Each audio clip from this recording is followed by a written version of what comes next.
Julie, welcome. Thank you. And it's like talking to some composer or author who says, and then I wrote, and then I did, and then, because you know your credits are just wonderful, and it's so nice to have you here. Well, thank you. I have been very fortunate to be a working actor since I graduated from college, and we won't say what year, but I came to Dallas right out of Austin College, and I have worked in this market and so, you know, some other markets, Oklahoma, Virginia, and New York. I was in New York for about 6 years off and on, but I always came back and forth to Dallas because this is my home. Well, you're proof that in Auntie Mame, when Mame has lost everything in the stock market, and her best friend Vera wants to help Mame to find a job, and Vera counsels Mame that you need to find something steady, like acting. Yes. Absolutely. What's the most, you're playing the role of Gladys. Yes. And what's the most interesting thing about that role? Well, for me, like I said, I grew up in a little small town north of here, Whitewright, Texas. And I grew up in the 60s and the 70s. I was in high school in the late 70s. I remember people in my hometown who were lovely, who I thought were so loving, and yet there was this divide of people. All the African American people lived in one side of the town, and all the white people lived in another. And you didn't socialize that much together, and you didn't go to church in the same churches. You know, at school functions, you were mixed, but that was just about it. And the schools were integrated, of course, but there was a great divide, if you will. And I knew Mama from that. I knew her from the inside. That there were people who had been, as Rodgers and Hammerstein put it, carefully taught to think a certain way and to not change their mind about prejudice and about who was better than whom, and yet there was a goodness in those people, and there was a spark that could be changed. And that's where my Mama, she's called Mama, her name is Gladys, which I think might have been an homage to Elvis Presley's mother, but she's called Mama all through the show.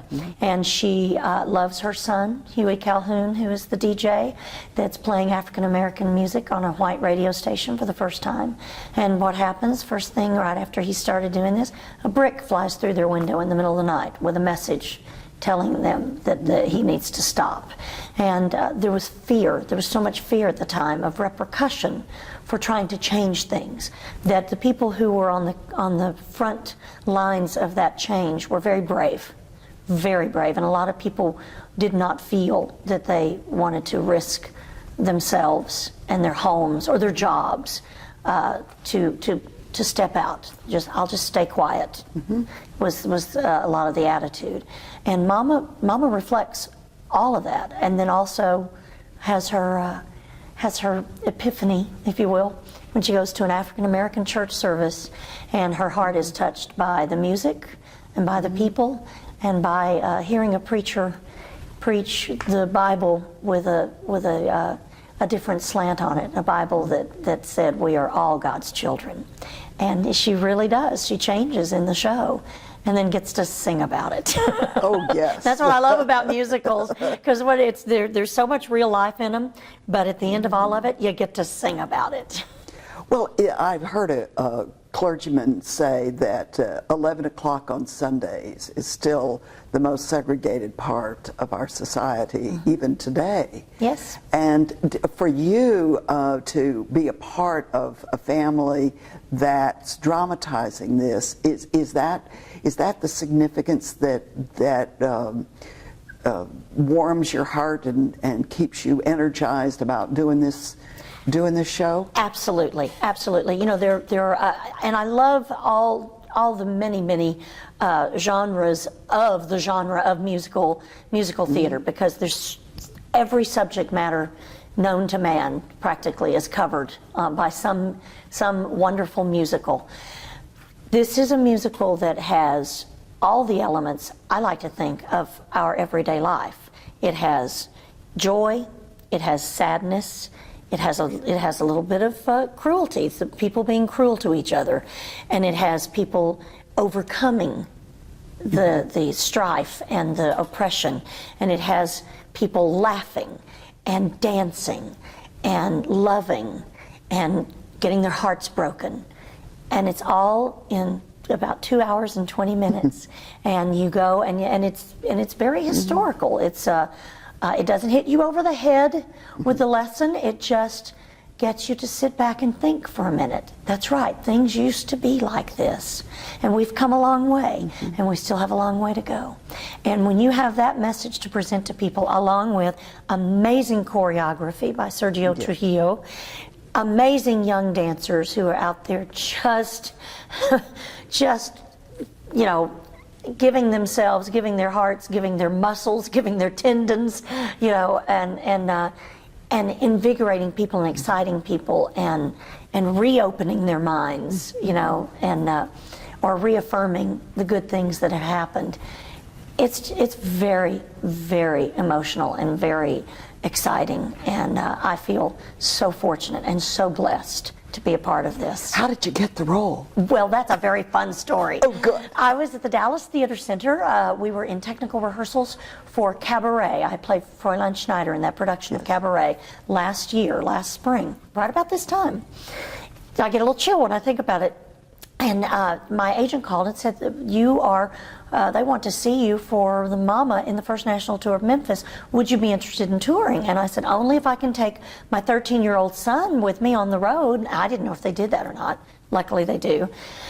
So I sent in, I could not go because we were in technical rehearsals, but the theater center staff helped me put together a video that we sent, because I thought, oh, maybe if I send a video, they'll let me come up at a later date on a Monday when I have off. And they cast me off the video. Really? So I had worked with Christopher Ashley before in Das Barbecue off Broadway, and also with Sue Frost, who was at the time was at the Goodspeed Opera House when I worked with her, and she's one of the main producers. So that helped to have a few people in the room who knew me. But I was so excited, and I just had to think, well, this had to be meant to be, because I was not seeking a national tour. I wasn't running up auditioning trying to get something. It came my way. And what did you include in your video? They asked for me to read 3 of the, they call them sides, where it's 2 or 3 pages of the dialogue. I read 3 of the scenes, and I sang the song "Change Don't Come Easy." I went on YouTube and found Cass Morgan singing, and I had worked with Cass Morgan many years ago in New York in Das Barbecue. Loved Cass, and I listened to her version, and I thought, I think I know what they want with this. Oh. They need a middle-aged white woman that can sing gospel. How blessed am I? Well, what happened with your son? Well, he's on the road with me. I am homeschooling him officially. The state of Texas allows me to homeschool him, and we are seeing 39 cities in 35 states on this tour. So you can't ask for a much better education than that. Wow. Do you, on your time off, or when you have a minute, do you drag him around? Oh yes, we've been to all the science museums and the history museums, and we've just been some fabulous places. You know, we're in Philadelphia. This year is Texas history for 7th grade. Okay. So we've been studying that, but next year he'll have a little leg up on American history because we're visiting American history all over this country. Isn't that wonderful? I always thought that if I'd seen some of those battlefields or some of those significant places, it wouldn't have been just some picture in a Exactly. book. We'll be at the Kennedy Center in Washington, D.C. here in just a few weeks for 3 weeks, and we're going to go to Gettysburg, and of course we're going to visit all the things that Washington, D.C. has to offer. Can't wait to see the new Martin Luther King memorial. That will be very exciting. How wonderful, you know. Well, you really are part of living history. Some of the, you mentioned Dallas Theater Center and some of the other roles. What are roles that just have such a warm spot in your heart that you've done? Well, Fräulein Schneider, of course, and I had the opportunity to do Hello, Dolly at Lyric Stage in Irving. There've been. I have done a lot of roles. I've also had an opportunity to be in a lot of new pieces, or pieces that hadn't, that you know, weren't the traditional. Which I love, Rodgers and Hammerstein musicals and Jerome Kern and all of those. But I've been in newer shows. One of the shows I did many years ago over at Casa Mañana was a production of Chess that was directed at that time by a young man named Rob Marshall, who was a choreographer that was turning director. Well, I like to be able to think that I worked with Rob Marshall back then, now that he's such a hot director and film director and just an amazingly talented person. You knew Rob Marshall before he was Rob Marshall? I kind of did, yes, absolutely. But we all knew, working with him, that he was going to be Rob Marshall someday. Well, and you're Julie Johnson, Well, so that's just terrific. I have to say right here, talking about you know, influences and everything on our lives. I was 3 years old when I came to see my first musical. My mother brought me, I think probably in one of my Easter dresses, you know, with the big skirt, to see Carol Burnett and Calamity Jane right here at the Dallas Summer Music Hall. And I sat in my chair and at age 3 looked at that stage and thought, that's what I want to do. And I have never changed my mind since that day. Never thought about doing anything else. Isn't that wonderful? So I've come full circle. Well, I think before we finish, if Chris can, I want him to pan down so everyone can see your shoes. My 5-minute shoes? Your 5-minute shoes. Yes. So Chris can... How are those? I don't know. Shall we get we'll here? ask if he can... Let's turn just a little more there so you can get that heel. Yes. These are sit down or walk across the room once shoes. The flats are in my bag. Well, we won't show those. No, they're not pretty. Well, we're glad you're here.